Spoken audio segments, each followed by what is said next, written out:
Kita menuju ke narasumber kita yang kedua. Beliau adalah seorang praktisi yang sudah bertahun-tahun berpraktik.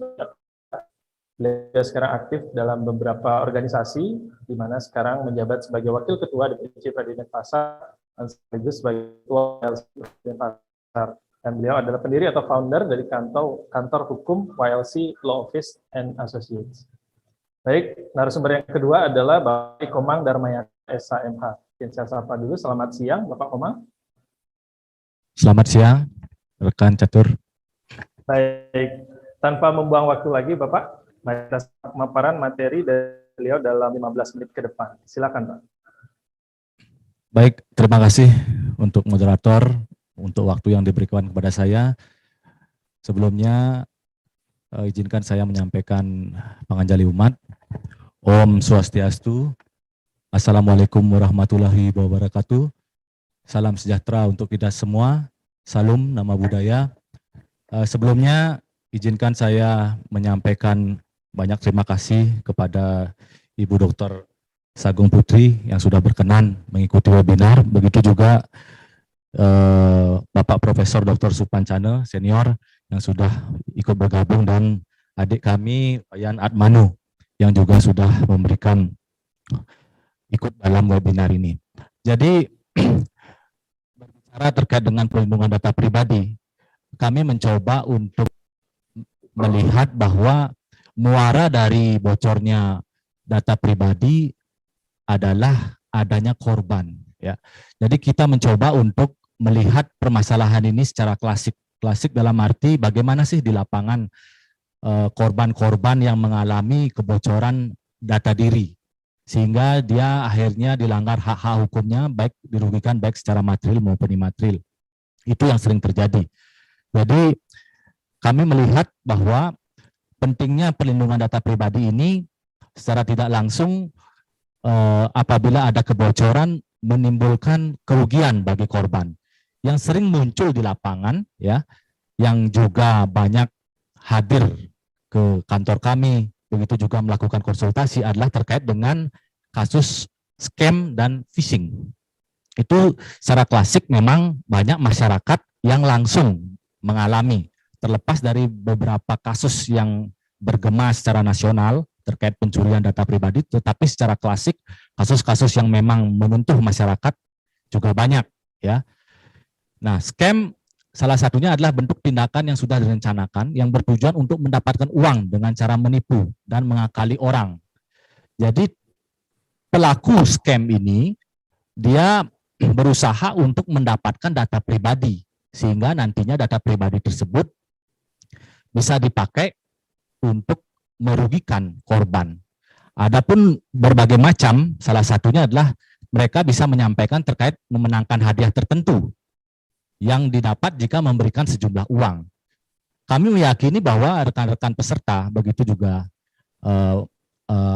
pembicara pada hari ini pasti pernah mendengar bahwa mendapatkan informasi-informasi yang mana dijanjikan mendapatkan hadiah, uang, kemudian akhirnya tergiur untuk menyampaikan data-data pribadi. Kemudian ada phishing. Ya. Ini juga teknik penipuan. Ini berusaha memancing, ya, memancing daripada korban untuk memberikan data pribadi, sehingga nantinya akun daripada korban bisa dimasuki oleh pelaku, sehingga secara tidak langsung korban nantinya bisa mengalami kerugian. Jadi modus kejahatan yang sering terjadi di lapangan, salah satunya adalah, yang paling pertama adalah bongkar kunci. Pengertiannya adalah data tanggal lahir dan email yang bocor juga bisa jadi modal pertas untuk mengambil alih akun. Ya, jadi memang disarankan tanggal lahir jangan sampai dipergunakan sebagai kata sandi. Itu sangat sering kita lihat bahwa banyak akun-akun yang diambil alih. Jadi kita juga lihat beberapa sahabat kadang-kadang Facebooknya juga bisa diambil alih. Tiba-tiba Facebooknya menyiarkan hal-hal yang tanpa sepengetahuan dia. Itu sangat penting sekali untuk diantisipasi. Kemudian bikin akun pinjaman online diam-diam. Jadi Bapak Ibu sekalian peserta webinar, saya meyakini bahwa Bapak Ibu pernah ya mendapat telepon ataupun Bapak Ibu dijadikan sebagai penjamin sebuah pinjaman online, ya, ataupun mendengar sahabat-sahabat Bapak Ibu sebagai penjamin pinjaman online, atau yang malah yang paling terburuk adalah Bapak Ibu dikatakan sebagai pihak yang meminjam pinjaman online. Nah, itu tidak lepas dari bocornya data-data. Ini masalah-masalah klasik yang ditemui di lapangan. Ya. Jadi korban sangat-sangat dirugikan dengan adanya kejadian-kejadian seperti itu. Kemudian profiling untuk target politik atau iklan di media sosial. Jadi kadangkala data-data personal yang diambil bisa dipakai untuk rekayasa sosial hingga profiling membuat profil pengguna. Di sisi lain, apabila 100 juta akun tersebut diproses, maka big data itu bisa dianalisa yang bermanfaat untuk profiling penduduk. Jadi banyak sekali penyalahgunaan data-data pribadi, termasuk juga bisa digunakan untuk kepentingan politik. Jadi Bapak Ibu sekalian, sangat penting sekali untuk menjaga data pribadi Bapak Ibu. Dan ini bukan lagi menjadi permasalahan yang sepele. Ini sangat-sangat penting. Kemudian ada yang model telemarketing. Data nomor telepon bisa diperjualbelikan untuk kepentingan telemarketing. Maka tak heran jika seseorang mendapat panggilan telepon dan ditawarkan sebuah jasa atau produk, anehnya penelepon sudah mengetahui nama lengkap Anda meski tak pernah berafiliasi dengan perusahaan tersebut sama sekali. Selain itu, SMS spam berbau penipuan mulai menawarkan berhadiah, juga cukup menjengkelkan bagi kita semua.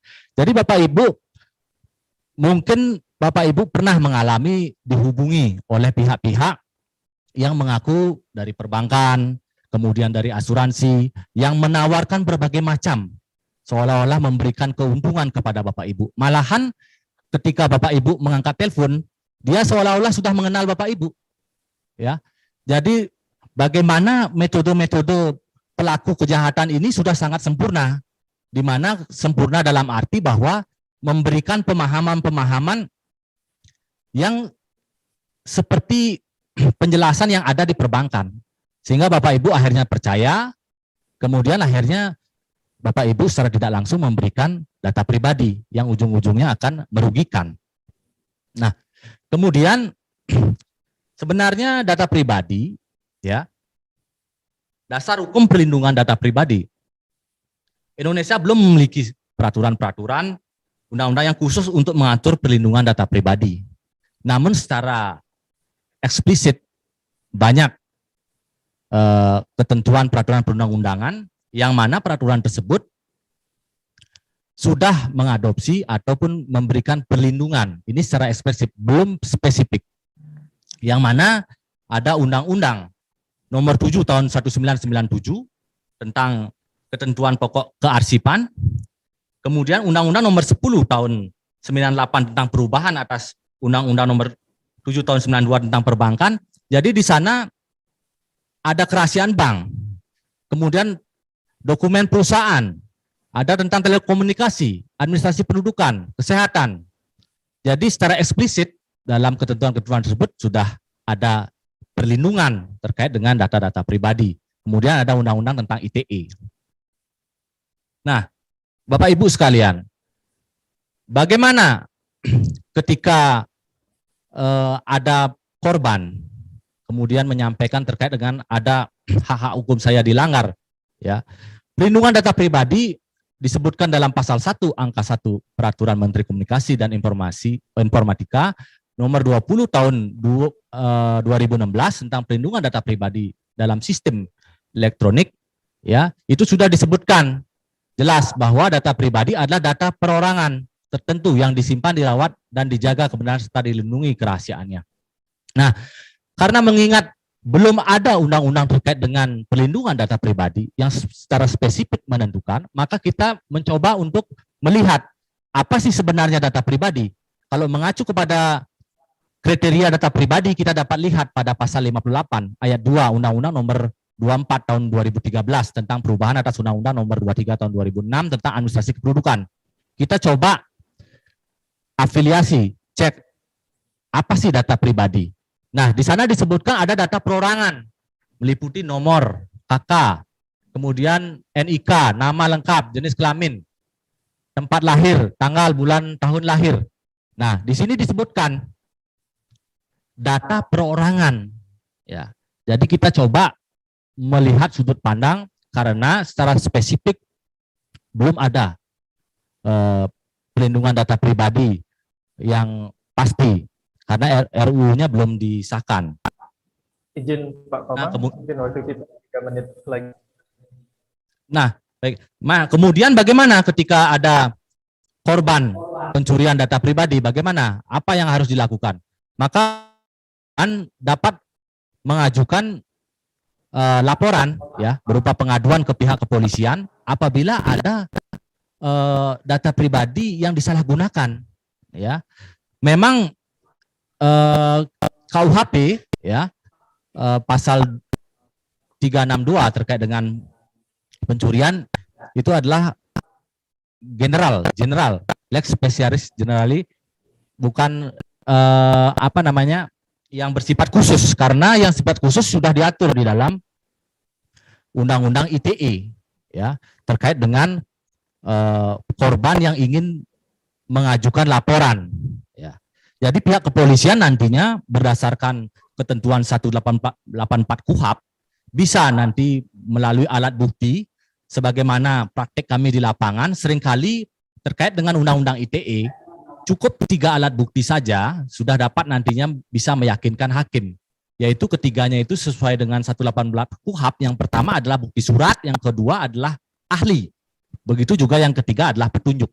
Jadi berdasarkan ketentuan tersebut jelas bahwa korban itu masih ada kesempatan ya dengan piranti-piranti apa namanya peraturan yang ada masih bisa, tetapi tidak secara spesifik. Namun di beberapa kasus memang tetap bisa ditangani dengan baik oleh pihak kepolisian. Nah, mengacu kepada ketentuan ya Undang-Undang ITE pasal 30 ayat 2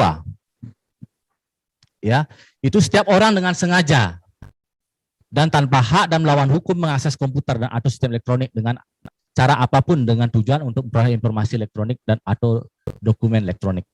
Jadi juga diadopsi juga beberapa ketentuan walaupun secara eksplisit ini juga memberikan perlindungan bagi pemilik data pribadi dan juga ada ancaman sesuai dengan pasal 46 ancaman pidana. Nah, kemudian walaupun belum ada peraturan terkait dengan spesifik perlindungan data pribadi, namun secara perdata juga korban bisa mengajukan gugatan perbuatan melawan hukum ketentuan 1365 yang mana korban dapat mengajukan minta ganti rugi apabila belakangan diketahui data pribadinya disalahgunakan dan akhirnya apa namanya mengalami kerugian baik secara material maupun imaterial. Nah, sebagaimana Undang-Undang ITE ya pasal 26 ayat 1 dan ayat 2 di sana ada memungkinkan untuk mengajukan gugatan atas kerugian yang ditimbulkan berdasarkan undang-undang ini. Saya percepat sedikit. Kemudian gugatan atas kerugian juga disebutkan tegas dalam pasal 32 Permenkominfo nomor 20 tahun 2016 bisa mengajukan gugatan perdata. Tentu gugatan tersebut didasari di atas pasal 1365 yang mana menyebutkan tiap perbuatan yang melanggar hukum dalam membawa kerugian kepada orang lain mewajibkan orang yang menimbulkan kerugian itu karena kesalahannya untuk mengganti kerugian tersebut. Nah, berdasarkan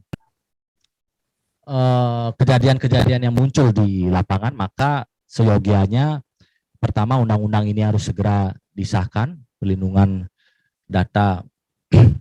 Kemudian kepada masyarakat agar lebih berhati-hati. Yang paling pertama, paling sederhana adalah jangan merespon email yang meminta data pribadi Anda. Kemudian pastikan mengunjungi alamat email atau website yang benar. Kemudian amankan gadget dan komputer Anda dari phishing. Yang keempat, cari informasi sebanyak-banyaknya tentang bank abal-abal pelaku phishing. Yang terakhir, cermat dan teliti ketika menerima email phishing. Jadi itu secara garis besar yang dapat kami sampaikan. Nanti kita lanjutkan di dalam sesi diskusi. Demikian, terima kasih.